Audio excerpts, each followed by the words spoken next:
Audio Jungle.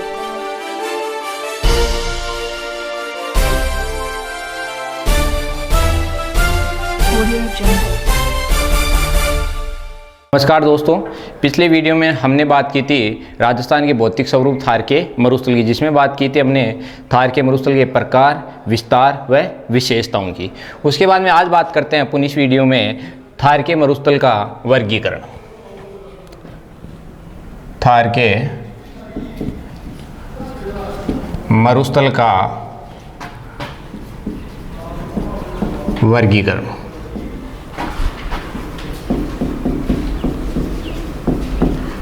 वर्गीकरण की तो थार के जो मरुस्थल है उसका संपूर्ण का राजस्थान में आपको बताया था पिछले वीडियो में संपूर्ण मरुस्थल 2,09,000 वर्ग किलोमीटर क्षेत्र में फैला हुआ है, जिसमें से मुख्य मरुस्थल है 1,75,000 माना जाता है। ये अपनी मध्य क्या है, अरावली। और संपूर्ण मरुस्थल की विस्तार की बात की जाए तो अरावली के पश्चिम का क्षेत्र, इस क्षेत्र को या इस मरुस्थल या भौतिक प्रदेश को कितने भागों में डिवाइड किया गया है, 2 भागों में। मरुस्थल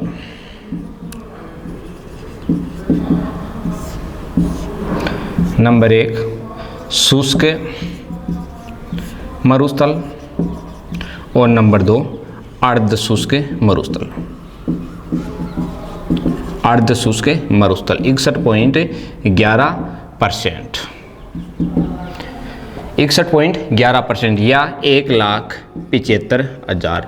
कुल मरुस्थल 2,09,000 वर्ग किलोमीटर है लगभग, जिसमें से मुख्य कितना है 1,75,000 वर्ग किलोमीटर। इस 1,75,000 को कितने भागों में डिवाइड किया है, 2 शुष्क मरुस्थल व अर्ध शुष्क मरुस्थल। शुष्क मरुस्थल 1,00,000 वर्ग किलोमीटर,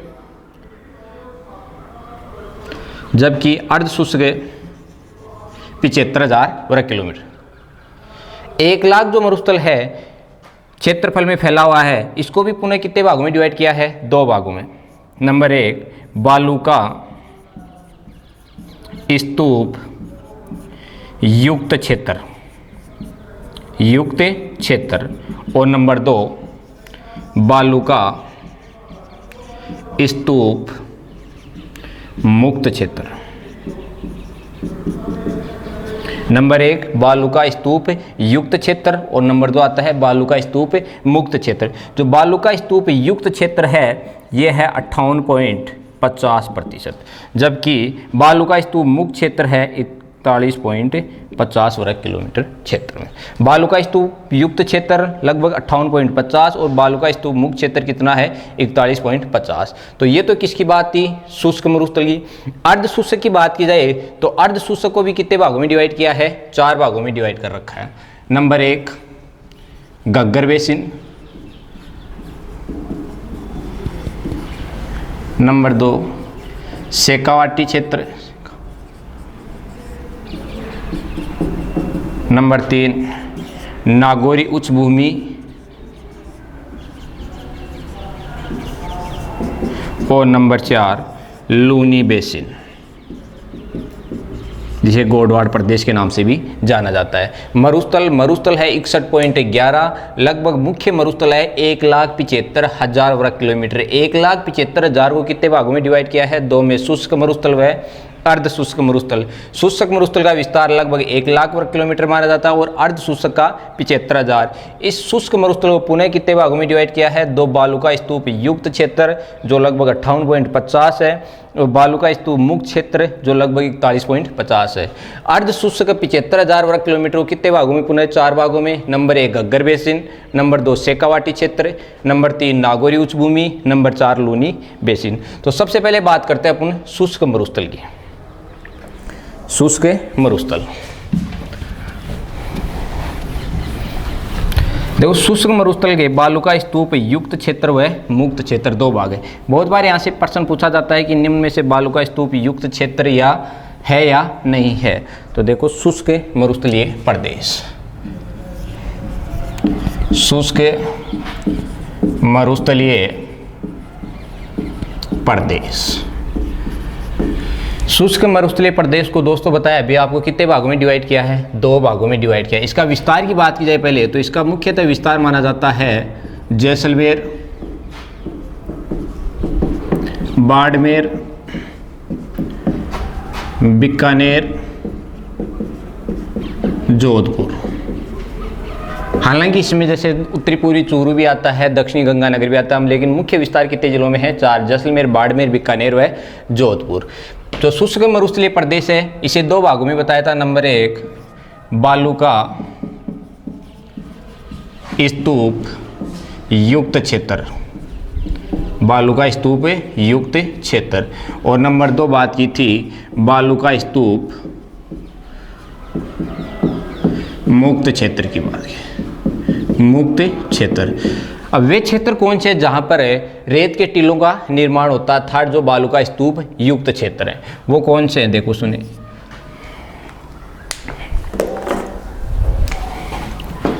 बरखान,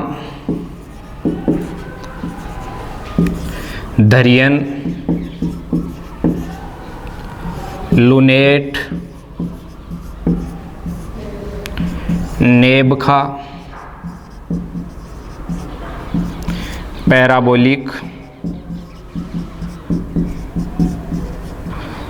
सीप, अनुप्रस्थ, अनुदैर्ध्य,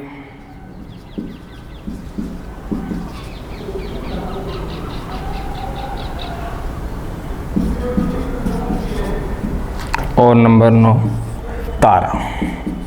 ये वे क्षेत्र हैं जहां पर रेत के टीलों का क्या होता है, निर्माण। बरखान, दरियन, लुनेट, नेबखा, पैराबोलिक, सिप, अनुप्रस्थ, अनुदैर्ध्य एंड तारा। जबकि बालू का स्तूप मुक्त क्षेत्र की बात की जाए अर्थात वे क्षेत्र जहां पर रेत के टीलों का निर्माण नहीं होता है, वो कौन कौन से हैं, तो इनमें बात करते हैं। सबसे पहले आता है इंसेलबर्ग,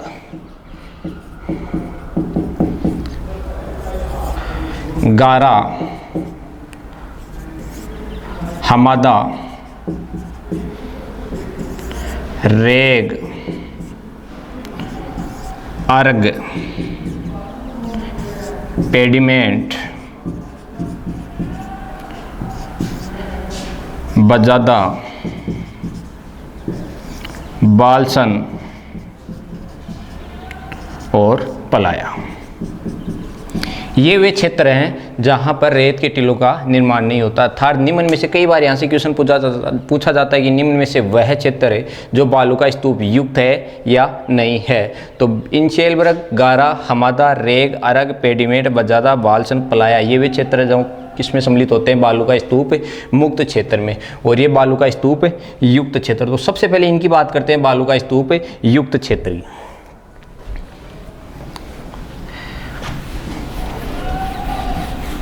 बालू का स्तूप युक्त क्षेत्र। तो सबसे पहले बात करते हैं कि बरखान।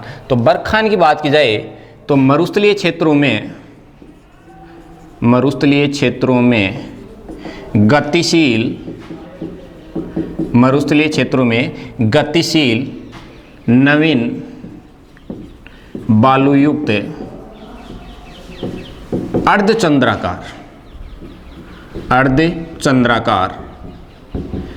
रेत के टीले क्या कहलाते हैं, बरखान। मरुस्थलीय क्षेत्रों में गतिशील नवीन बालूयुक्त अर्धचंद्राकार रेत के टीले क्या कहलाते हैं, बरखान। दरियन की बात की जाए तो मरुस्थलीय क्षेत्रों में या मरुस्थलीय क्षेत्र में गतिशील लहरदार रेत के टीले क्या कहलाते हैं, दरियन। मरुस्थलीय क्षेत्र में गतिशील लहरदार रेत के टीले क्या कहलाते हैं, दरियन। लुनेट की बात की जाए तो मरुस्थलीय क्षेत्र में लघु गर्तों के समीप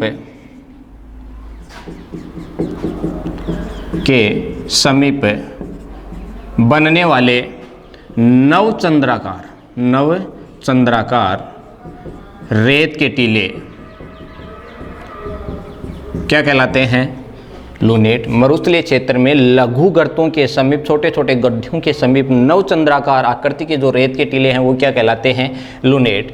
नेबखा की बात की जाए तो मरुस्थल क्षेत्र में मरुस्थल क्षेत्र में झाड़ियों के पीछे बनने वाले जो छोटी छोटी झाड़ियाँ होती हैं, उन झाड़ियों के पीछे जो रेत के टीले बनते हैं, झाड़ियों के पीछे बनने वाले रेत के टीलों को क्या कहा जाता है? नेब कहा जाता है। पैराबोलिक की बात की जाए तो यहाँ से बहुत अच्छा क्वेश्चन बनता है पैराबोलिक की। तो महिलाओं के बालों में लगाई जाने वाली पिन की आकृति के समान जो रेत के टीले बनते हैं उन्हें क्या कहा जाता है? पैराबोलिक। और इन प्रकार के रेत के टीलों का विस्तार लगभग संपूर्ण राजस्थान में है। और यहाँ से एक बहुत अच्छा क्वेश्चन बनता है कि राजस्थान में सर्वाधिक किस प्रकार के रेत के टीलों का निर्माण होता है? तो आंसर पैराबोलिक, सर्वाधिक। सीप की बात की जाए तो पवनों के तीव्र वेग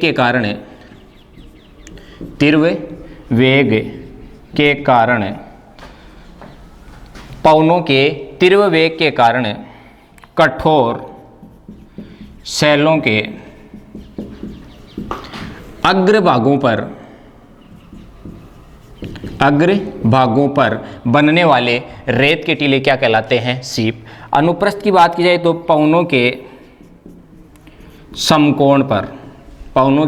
समकोण पर बनने वाले रेत के टीले क्या कहलाते हैं? अनुप्रस्थ। अनुदैर्घ्य की पवनों के समानांतर बनने वाले रेत के टीले, और जिन टीलों की आकृति तारानुमा होती है वो रेत के टीले क्या कहलाते हैं? तारा कहलाते हैं। एक बार वापस सुने। बालुका स्तूप युक्त क्षेत्र में नंबर 1 आता है बरखान। तो मरुस्थलीय क्षेत्र में गतिशील नवीन बालुयुक्त अर्धचंद्राकार रेत के टीले क्या कहलाते हैं? बरखान। दरियन की बात की जाए तो मरुस्थलीय क्षेत्र में गतिशील लहरदार रेत के टीलों को किस नाम से जाना जाता है? दरियन। लूनेट तो मरुस्थलीय क्षेत्र में लघु गर्तों के समीप बनने वाले नवचंद्राकार रेत के टीले क्या कहलाते हैं? लूनेट। नेबखा मरुस्थलीय क्षेत्र में छोटी छोटी झाड़ियों के पीछे बनने वाले जो रेत के टीले हैं वो क्या कहलाते हैं? नेबखा। पैराबोलिक की बात की जाए तो महिलाओं के बालों में लगाई जाने वाली जो पिन की आकृति नुमा जो रेत के टीले होते हैं वो क्या कहलाते हैं? पैराबोलिक। और वर्तमान में राजस्थान के मरुस्थल में सर्वाधिक किस टीलों का विस्तार है? तो पैराबोलिक। शिप की बात की जाए तो पवनों के तीव्र वेग के कारण कठोर शैलों के अग्रभागों पर बनने वाले जो रेत के टीले हैं वो क्या कहलाते हैं? सीप। अनुप्रस्थ पवनों के समकोण पर बनने वाले और अनुदैर्घ्य पवनों के समानांतर बनने वाले जो रेत के टीले हैं वो क्या कहलाते हैं? अनुदैर्घ्य। और जो तारानुमा आकृति के जो रेत के टीले हैं वो क्या कहलाते हैं? तारा। आगे बात करते हैं बालुका स्तूप मुक्त क्षेत्र की। बालुका स्तूप मुक्त क्षेत्र, बालुका स्तूप मुक्त क्षेत्र, इसमें नंबर 1 आता है इंशेलबर्ग, गारा, हमदा, रेग, अर्ग, पेडिमेंट, बज्जादा, बालसन और अंतिम पलाया या रन या खड़ी। यहाँ से बहुत बार क्वेश्चन पूछा जाता है। देखो सबसे पहले बात करते हैं इंशेलबर्ग की। तो इंशेलबर्ग मरुस्थलीय क्षेत्र में दिखाई देने वाली छोटी छोटी पहाड़ियों को किस नाम से जाना जाता है? इंशेलबर्ग। मरुस्थलीय क्षेत्र में दिखाई देने वाली, या यूँ कह सकते हैं कि मरुस्थलीय क्षेत्र में यंत्र तंत्र दिखाई देने वाली जो पहाड़ियाँ वो क्या कहलाती हैं? इंशेलबर्ग। गारा की बात की जाए तो पवनों के तीव्र वेग के कारण मरुस्थलीय क्षेत्र में बनने वाली छतरीनुमा स्थलाकृतियों को क्या कहा जाता है? गारा।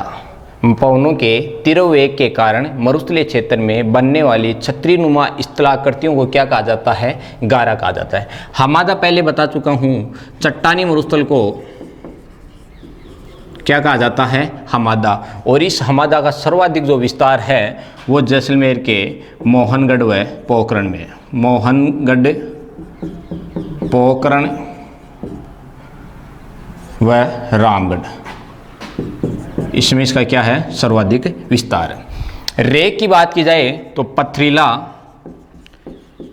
या मिश्रित जो मरुस्थल है वो क्या कहलाता है? रेग। अरग जो बलुई मरुस्थल युक्त है उसे क्या कहा जाता है? अरग। नंबर 1, इंशेलबर्ग, मरुस्थलीय क्षेत्र में दिखाई देने वाली छोटी छोटी पहाड़ी नुमा आकृतियों को क्या कहते हैं? इंशेलबर्ग। गारा, पवनों के तीव्र वेग के कारण मरुस्थलीय क्षेत्र में जो छतरीनुमा स्थलाकृति होती है उन्हें क्या कहा जाता है? गारा या मशरूम। हमादा की बात की जाए तो चट्टानी जो मरुस्थल होता है उसे क्या कहा जाता है? हमादा। और इसका सर्वाधिक विस्तार जैसलमेर के मोहनगढ़, पोखरण व रामगढ़। रेग की बात की जाए तो जो पथरीला मरुस्थल होता है या मिश्रित मरुस्थल उसे क्या कहा जाता है? रेग। अरग जो बलुई मरुस्थल है वो क्या कहलाता है? अरग। अब इनको एक साथ देखें।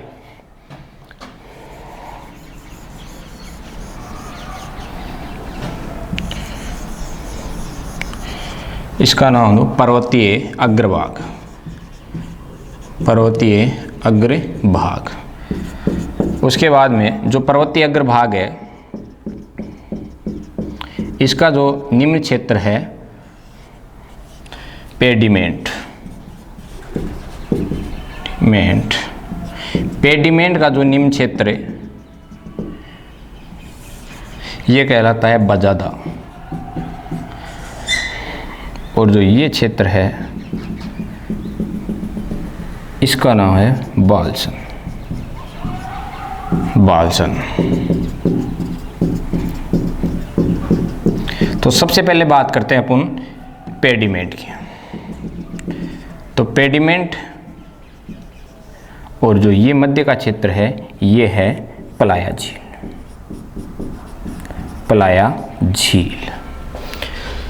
सबसे पहले पेडिमेंट। तो पेडिमेंट क्या होता है कि पर्वतीय अग्रभाग व जो बजादा का जो मध्य का क्षेत्र है वो क्या कहलाता है? पेडिमेंट। पर्वतीय अग्रभाग व बजादा के मध्य का क्षेत्र पेडिमेंट कहलाता है। उसके बाद में बात करते हैं बजादा की। तो बजादा क्या होता है कि बालसन व पेडिमेंट के जो मध्य का क्षेत्र क्या कहलाता है? बजादा। या यूँ कह सकते हैं कि पलाया व पेडिमेंट का मध्य का क्षेत्र, पलाया व पेडिमेंट के मध्य का क्षेत्र क्या कहलाता है? बजादा कहलाता है। उसके बाद में बात करते हैं बालसन। तो पहाड़ियों के निम्न बेसिन को क्या कहा जाता है? बालसन कहा जाता है। निम्न बेसिन को बालसन कहा जाता है। अब बात करते हैं पलाया, रन या खड़ी। तो देखो पलाया, सबसे पहले किसकी बात कर रहे हैं? पलाया। तो पलाया क्या? वर्षा जल के कारण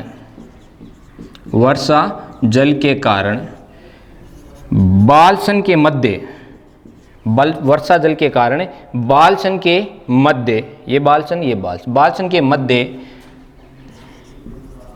बनने वाली अस्थायी झीलों को क्या कहा जाता है? पलाया कहा जाता है। वर्षा जल के कारण बालसन के मध्य बनने वाली अस्थायी झीलों को क्या कहा जाता है? पलाया कहा जाता है। जबकि इसी पलाया झील के दलदली क्षेत्र को क्या कहा जाता है? रन कहा जाता है। इसी जो ये पलाया झील है इसका जो दलदली क्षेत्र होता है कम वर्षा होने के कारण, तो जो वो क्षेत्र रहता है उसको क्या कहते हैं? रन। खड़ीन की बात की जाए तो इसी पलाया झील या इसी क्षेत्र में की जाने वाली जो कृषि होती है उस कृषि को किस नाम से जाना जाता है? खड़ीन के नाम से जाना जाता है। एक बार वापस सुने। शुष्क मरुस्थलीय प्रदेश, उसके बाद में बात की थी हमने सबसे पहले बालू का स्तूप युग। तो अब बात करते हैं बालू का स्तूप मुक्त क्षेत्र की। तो मुक्त क्षेत्र में सबसे पहले आता है इंचाइल वर्ग। तो मरुस्थलीय क्षेत्र में दिखाई देने वाली जो छोटी छोटी पहाड़ियाँ उन्हें क्या कहते हैं, इंचाइल वर्ग। गारा पवनों की तीव्र वेग के कारण मरुस्थलीय क्षेत्र में बनने वाली जो छतरीनुमा आकृति होती है वो क्या कहलाती है, गारा। हमादा की बात की जाए तो चट्टानी मरुस्थल को क्या कहते हैं, हमादा। इसका सर्वाधिक विस्तार मोहनगढ़, पोखरण व रामगढ़ में। रेग की बात की जाए तो पथरीला या मिश्रित मरुस्थल वो क्या कहलाता है, रेग। अरग, बलुई मरुस्थल, पेडिमेंट, बजादा, बालसन व प्लाया। तो पेडिमेंट की बात की जाए तो पर्वतीय अग्रभाग व बजादा के मध्य का क्षेत्र क्या कहलाता है, पेडिमेंट।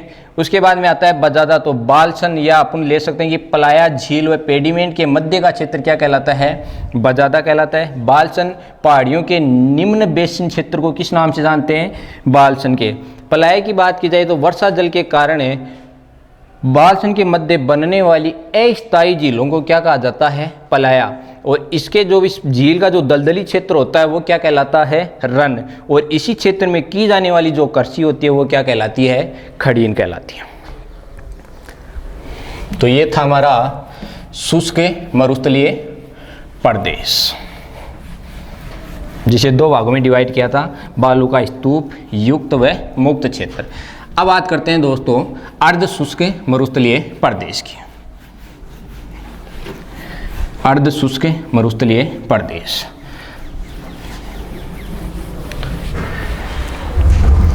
अर्ध शुष्क मरुस्थलीय प्रदेश, अर्ध शुष्क मरुस्थलीय प्रदेश।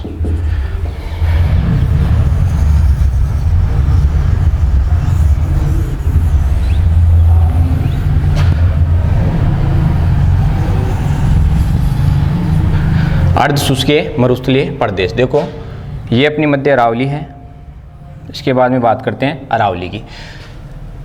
ये था शुष्क मरुस्थलीय प्रदेश, शुष्क मरुस्थलीय प्रदेश, और ये है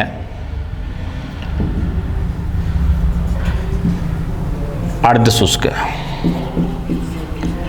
अर्ध शुष्क मरुस्थलीय प्रदेश। अर्ध शुष्क मरुस्थलीय प्रदेश को कितने भागों में डिवाइड किया है, पहले ही बताया था, 4 भागों में। Number 1 Ghaggar basin, Ghaggar basin. Number 2 Shekhawati. Number 3 नागौरी उच्च भूमि, नागौरी उच्च भूमि। और नंबर 4 आता है लूनी बेसिन, लूनी बेसिन। तो क्वेश्चन क्या बनता है, कई बार यहाँ से प्रश्न पूछा जाता है कि मरुस्थल को अरावली से अलग करने वाली जो वर्षा रेखा है वो कौन सी है।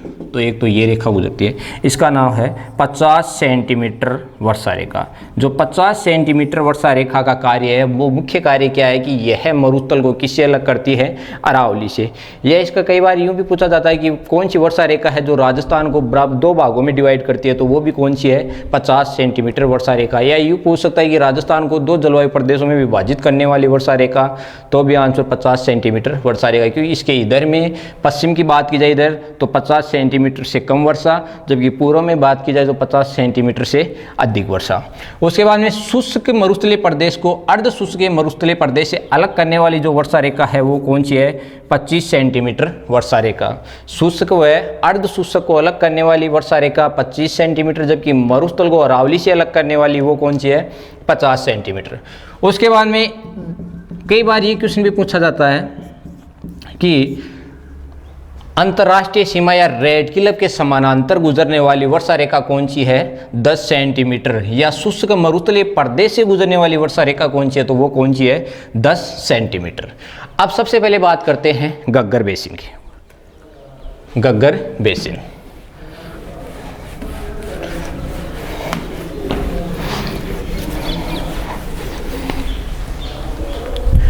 Number 1 Ghaggar basin, Ghaggar basin. तो जो गग्गर बेसिन है वो इसका विस्तार की बात की जाए तो जो विस्तार है वो राजस्थान के 2 जिलों में, हनुमानगढ़ और नंबर 2 गंगानगर। गग्गर बेसिन का विस्तार हनुमानगढ़ व गंगानगर। गग्गर बेसिन की क्षेत्र जो है वो है गग्गर व सतलज नदी के मध्य का जो दोआब क्षेत्र है के मध्य का दोआब क्षेत्र ही क्या कहलाता है? घग्गर बेसिन कहलाता है। घग्गर व सतलज नदी के मध्य का दोआब क्षेत्र क्या कहलाता है? घग्गर बेसिन कहलाता है। अर्थात अपन बता सकते हैं कि इस बेसिन या इस क्षेत्र का निर्माण किस नदी ने किया है? घग्गर नदी ने किया। किस नदी ने किया है? घग्गर नदी ने किया है। उसके बाद में घग्गर नदी के प्रवाह को किस नाम से जाना जाता है? तो घग्गर नदी के प्रवाह को नाली या पाट के नाम से जाना जाता है। घग्गर बेसिन, तो घग्गर बेसिन का विस्तार है हनुमानगढ़ व गंगानगर, और घग्गर जो बेसिन वो क्षेत्र है वो है घग्गर व सतलज नदी के मध्य का दोआब क्षेत्र, अर्थात घग्गर नदी के उत्तर का भाग। उसके बाद में इस क्षेत्र का या इस बेसिन का निर्माण किसने किया? तो घग्गर नदी ने किया। और घग्गर नदी के प्रवाह की बात की जाए तो घग्गर नदी के प्रवाह को किस नाम से जाना जाता है? नाली या पाट। नंबर 2 बात करते हैं शेखावाटी। शेखावाटी प्रदेश। शेखावाटी प्रदेश। शेखावाटी प्रदेश की बात की जाए तो इसमें है विस्तार सीकर, चूरू और झुंझुनू। शेखावाटी प्रदेश का विस्तार सीकर, चूरू व झुंझुनू। इस प्रदेश की जो मुख्य नदी है वो है कांतली। इस प्रदेश की मुख्य नदी कौन सी है? कांतली, जो आंतरिक प्रवाह की राजस्थान की पूर्णतः सबसे लंबी नदी है। जबकि डायरेक्ट पूछा जाए कि राजस्थान की आंतरिक प्रवाह की सबसे लंबी नदी, तो आंसर आता है घग्गर। कांतली नदी के प्रवाह क्षेत्र को तोरावटी के नाम से जाना जाता है। किस नाम से जाना जाता है? तोरावटी के नाम से जाना जाता है। इसी कांतली नदी के किनारे प्राचीन गणेश्वर सभ्यता विकसित हुई थी। गणेश्वर सभ्यता क्या हुई थी? विकसित हुई थी, जिसे ताम्रयुगीन सभ्यताओं की क्या कहा जाता है? जननी कहा जाता है। ताम्रयुगीन सभ्यता की जननी। ताम्रयुगीन सभ्यता की क्या कहा जाता है? जननी कहा जाता है। उसके बाद में शेखावाटी प्रदेश में कई बार ये क्वेश्चन पूछा जाता है। शेखावाटी प्रदेश में जल संरक्षण विधि, शेखावाटी प्रदेश में जल संरक्षण विधि कौन सी है, या जल के जो कुएं होते हैं उनको किस नाम से जाना जाता है? तो जोहड़ के नाम से जाना जाता है। शेखावाटी प्रदेश का विस्तार सीकर व चूरू, झुंझुनू। इसमें बहने वाली जो मुख्य नदी है वो कौन सी है? कांतली। कांतली नदी के प्रवाह क्षेत्र को किस नाम से जाना जाता है? तोरावटी के नाम से। और इसी नदी के किनारे नीमका थाना में गणेश्वर सभ्यता विकसित हुई थी, जिसे ताम्रयुगीन सभ्यता की क्या कहा जाता है? जननी कहा जाता है। और इसी शेखावाटी प्रदेश में जो जल संरक्षण विधि है, जल संरक्षण विधि या जो जल के कुओं को किस नाम से जाना जाता है? तो जोहड़ के नाम से जाना जाता है। उसके बाद में बात करते हैं नंबर 3, नागौरी उच्च भूमि। नागौरी उच्च भूमि।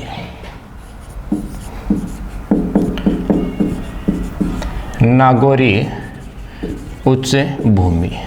तो नागौरी उच्च भूमि का विस्तार नागौर व अजमेर।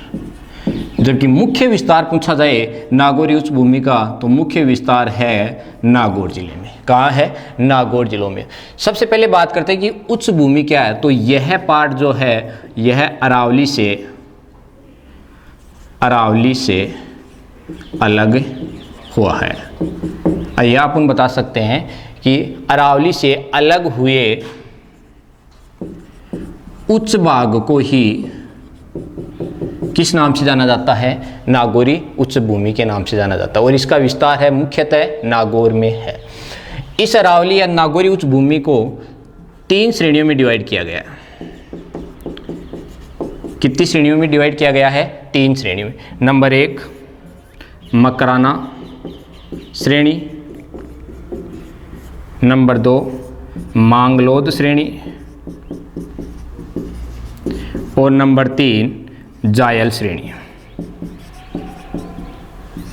नंबर 3 जायल श्रेणी। नागौरी उच्च भूमि को कितनी श्रेणियों में डिवाइड किया है? 3। नंबर 1 मकराना श्रेणी, नंबर 2 मांगलोद श्रेणी, और नंबर 3 जायल श्रेणी। जो मकराना श्रेणी है यह है संगमरमर के लिए प्रसिद्ध है। संगमरमर के लिए प्रसिद्ध है, के लिए प्रसिद्ध है। मांगलो जो श्रेणी है यह है जिप्सम के लिए, जिप्सम के लिए प्रसिद्ध है, के लिए प्रसिद्ध है। और अंत में रहेगी जाइल श्रेणी जो है फ्लोराइड युक्त, फ्लोराइड युक्त, फ्लोराइड युक्त। मकराना श्रेणी संगमरमर के लिए प्रसिद्ध है, मांगलोच श्रेणी जिप्सम के लिए, और जाइल श्रेणी है वो है फ्लोराइड युक्त। अब यहाँ से बहुत अच्छा क्वेश्चन बनता है कि जो मांगलोच श्रेणी है या जो जिप्सम का जो जमाव क्षेत्र है वो किस नाम से जाना जाता है, तो ये जाना जाता है हार्डपन के नाम से जाना जाता है। और हार्डपन का विस्तार है वो है नागौर से बीकानेर सीमा तक। जो हार्डपन का विस्तार है वो है नागौर से बीकानेर। ये अपन बता सकते हैं कि हार्डपन किसे कहते हैं, तो जिप्सम का जमाव क्षेत्र जो नागौर से बीकानेर के मध्य है वो क्या कहलाता है, हार्डपन कहलाता है। जबकि जाइल श्रेणी है वो है फ्लोराइड युक्त है, और यह फ्लोराइड युक्त कहलाता है कुब्बड़ पट्टी, कुब्बड़ पट्टी, यह ऐसे बोला जाता है, बांका पट्टी के नाम से भी जाना जाता है। जो कुब्बड़ पट्टी या जो बांका पट्टी है वो है फ्लोराइड युक्त, क्या है, जल पट्टी है। फ्लोराइड युक्त क्या है, जल पट्टी है। और इसका जो विस्तार है वो है नागौर से अजमेर के मध्य, नागौर से अजमेर के मध्य। इन दोनों क्वेश्चनों को वापस सुने। मांगलोच श्रेणी व जाइल श्रेणी, जो हार्डपन है वो एक हार्डपन और एक कुब्बड़ पट्टी। जो हार्डपन क्षेत्र वो है नागौर से बीकानेर के मध्य, जिप्सम युक्त जो जमाव क्षेत्र है वो क्या कहलाता है, हार्डपन कहलाता है। जबकि कुब्बड़ पट्टी या बांका पट्टी की बात की जाए तो ये है फ्लोराइड युक्त एक जल पट्टी जिसका विस्तार नागौर से लेकर अजमेर के मध्य है। ये था अपना क्या, नागौरी उच्च भूमि। अब बात करते हैं number 4, Luni basin. Luni basin, तो लूनी बेसिन की बात की जाए, number 4 Luni basin. Luni basin जो मरुस्थल की क्या है, मुख्य नदी है, और इसी क्षेत्र को गोडवाड़ प्रदेश के नाम से भी जाना जाता है। गोडवाड़ प्रदेश के, क्योंकि इस प्राचीन काल में इस क्षेत्र में गोड जाति क्या करती थी, निवास करती थी, अतः ये किस नाम से जाना गया, गोडवाड़ प्रदेश। लूनी बेसिन की बात की जाए इसके विस्तार की, तो इसका विस्तार जो लूनी नदी है वो राजस्थान के कितने जिलों से प्रवाहित होती है, 6 जिलों से प्रवाहित होती है। कितने जिलों से होती है, 6 जिलों से, जिसमें अजमेर व नागौर के अलावा जो 4 जिले हैं वो उनमें किसका विस्तार है, लूनी बेसिन का। तो पाली, जोधपुर, बाड़मेर और जालोर। यहाँ भी एक क्वेश्चन बनता है, यदि इसका मुख्य विस्तार कहाँ माना जाता है, तो पाली व जालोर 2 जिलों में इसका मुख्य विस्तार माना जाता है लूनी बेसिन का। उसके बाद में यहाँ से अगला क्वेश्चन बनता है कि इस क्षेत्र में 56 की पहाड़ियाँ स्थित है, 56 की पहाड़ियाँ स्थित हैं। और जो 56 की पहाड़ियाँ स्थित है इनका जो विस्तार है वो सिवाना से बालोतरा तक है, सिवाना से बालोतरा के मध्य 56 की पहाड़ियों का विस्तार सिवाना से बालोतरा के मध्य है। और इन्हीं 56 की पहाड़ियों में एक छोटा सा गांव स्थित है जिसका नाम है पीपलूद, पीपलूद गांव। जो ये पीपलूद गांव है, इस गांव में मंदिर है हल्देश्वर, हल्देश्वर महादेव मंदिर। पीपलूद ग्राम में कौन सा मंदिर है, हल्देश्वर महादेव मंदिर, जिसे पश्चिमी राजस्थान का माउंट आबू कहा जाता है। पश्चिमी राजस्थान का क्या कहा जाता है, माउंट आबू। पश्चिमी राजस्थान का माउंट आबू क्यों कहा जाता है, क्योंकि यहाँ पर पश्चिमी राजस्थान में सर्वाधिक क्या होती है, वर्षा होती है, अतः इसे क्या कहा जाता है, पश्चिमी राजस्थान का माउंट आबू कहा जाता है। उसके बाद में इसी क्षेत्र में एक पर्वत है जिसका नाम है नाकोड़ा, और जो ये नाकोड़ा पर्वत है ये है बाड़मेर के मेवा नगर में, मेवा नगर, और मेवा नगर बोले तो बाड़मेर में है। जो ये नाकोड़ा पर्वत है, इस पर्वत पर एक मंदिर है भैरव मंदिर, भैरव, अतः इसे नाकोड़ा भैरव मंदिर कहा जाता है। इसी क्षेत्र में एक पर्वत है जिसका नाम नाकोड़ा पर्वत, और नाकोड़ा पर्वत है वो कहाँ स्थित है, मेवा नगर बाड़मेर में। नाकोड़ा पर्वत के ऊपर भैरव मंदिर है, इसे क्या कहा जाता है, नाकोड़ा भैरव मंदिर कहा जाता है। और इसका संबंध है जैन धर्म से, किससे है? जैन धर्म से है। इसी क्षेत्र में जसवंतपुरा की पहाड़ियाँ स्थित है। जसवंतपुरा की पहाड़ियाँ स्थित हैं और इनसे एक नदी निकलती है जिसका नाम क्या है? सागी। और इनका जो सबसे ऊंची चोटी है वो कौन सी है? डोरा पर्वत। इनकी सबसे ऊंची चोटी का नाम क्या है? डोरा पर्वत। तो ये क्या था? लूनी बेसिन। लूनी बेसिन ये को किस नाम से जानते हैं? गोडवाड़ प्रदेश की, क्योंकि यहाँ प्राचीन काल में कौन सी जाति रहती थी? गौड़ जाति रहती थी। उसके बाद में बात करते हैं इसका विस्तार। तो विस्तार है इसका पाली, जोधपुर, बाड़मेर व जालोर क्षेत्र में। इस क्षेत्र में 56 की क्या है? पहाड़ियाँ। और इन 56 की पहाड़ियों का जो विस्तार है वो कहाँ से है? सिवाना से लेकर बालोतरा। उसके बाद में इस क्षेत्र में इन 56 की पहाड़ियों में एक छोटा सा गांव स्थित है जिसका नाम क्या है? पीपलूद ग्राम। और इस पीपलूद ग्राम में एक महादेव मंदिर है, हल्देश्वर महादेव मंदिर। इस हल्देश्वर महादेव मंदिर को पश्चिमी राजस्थान का क्या कहा जाता है? माउंट आबू कहा जाता है, क्योंकि पश्चिमी मरुस्थल में सर्वाधिक वर्षा वाला स्थान कौन सा है? यही है। उसके बाद में इसी क्षेत्र में एक मेवा नगर बोले बाड़मेर एक मंदिर स्थित है, एक पर्वत है जिसका नाम है नाकोड़ा पर्वत। और इस नाकोड़ा पर्वत पर मंदिर है भैरव मंदिर, नाकोड़ा भैरव मंदिर। और इसका संबंध किससे है? जैन धर्म से है। इसी क्षेत्र में जसवंतपुरा की पहाड़ियाँ आती हैं। जसवंतपुरा की पहाड़ियों से नदी निकलती है एक जिसका नाम क्या है? सागी, जो लूनी में मिलने वाली अंतिम सहायक नदी है। और इनकी जसवंतपुरा पहाड़ियों की सबसे ऊंची चोटी कौन सी है? डोरा पर्वत। तो दोस्तों ये था हमारा मरुस्थल का वर्गीकरण। आगे बात अपन करेंगे मध्य अरावली की, जो अगले वीडियो में। धन्यवाद।